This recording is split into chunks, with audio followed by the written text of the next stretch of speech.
Come store your diamonds here. We have the most secure diamond vault on Earth. Thank you guys. Thank you. What the fuck? The Antwerp Diamond District, home to the diamond capital of the world. Around 84% of the entire world's rough diamonds pass through here.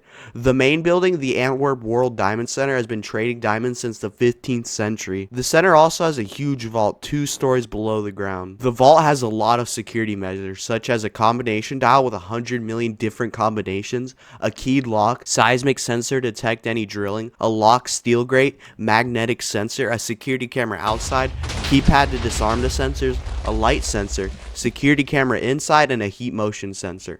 Basically impossible to break into, right? Well, over the span of 27 months, a man named Leonardo would plan to steal $100 million in diamonds in the span of one night, around $159 million today. Leonardo Notarbartolo rented an office in the Antwerp World Diamond Center. He posed as an Italian diamond merchant and would gain enough trust to be given access to the vault to store his own diamonds. The next step was to figure out how the vault worked. He took a pen down to the vault with a spy camera inside it. There, he took footage of everything he needed. With the crew only referring to each other by code names, would recreate a one-to-one replica of the vault in a warehouse far away. They would spend countless hours perfecting the heist. Then on February 14th, 2003, they were ready. But the actual heist would begin on the next day, on the 15th.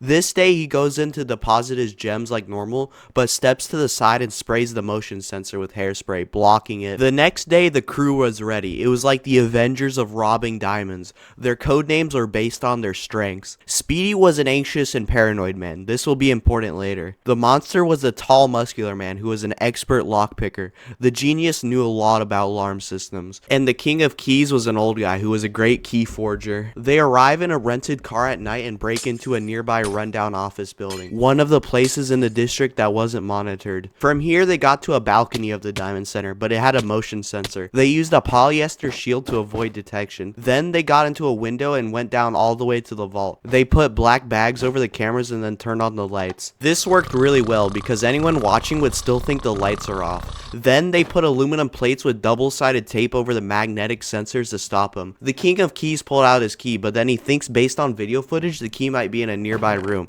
and he was correct. They then unlocked the vault door but turned off the lights first because there's still a light sensor. Recreating exactly what he did practicing, he walks into the middle of the room, opens a panel in the ceiling, finds the inbound and outbound wires and puts a new piece of wire between them to stop it from taking signal from the sensors.